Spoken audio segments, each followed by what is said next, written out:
What is an irrevocable funeral trust? An irrevocable funeral trust is an instrument that we use at the funeral home that allows somebody to take money and place into a special account.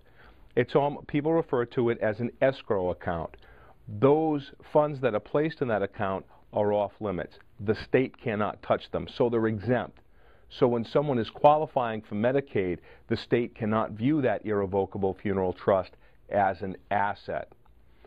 What happens with the irrevocable funeral trust, there are a couple of features to that trust that are very critical. Number one, it's transferable between funeral homes.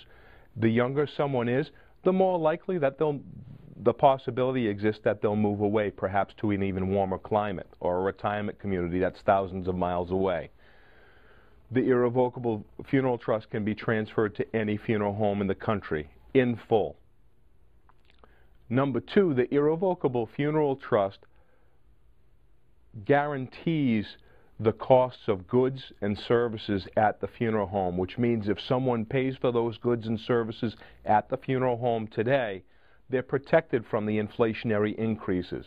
Funeral costs have doubled over the last 30 years at a pace of every 8 to 10 years. So what someone pre-plans and pre-funds today, the cost will be double 8 to 10 years from now. And again, the most important benefit, I can't overemphasize the importance of it, is the fact that the irrevocable funeral trust is safe from Medicaid.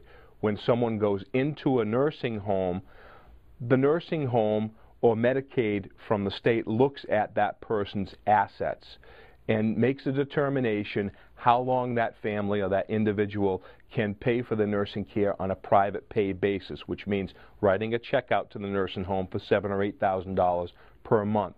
Once those assets have dwindled to a level of about $2,000 here in Massachusetts, $4,000 in Rhode Island, then the state or the Medicaid system will begin to take over the cost of that custodial care.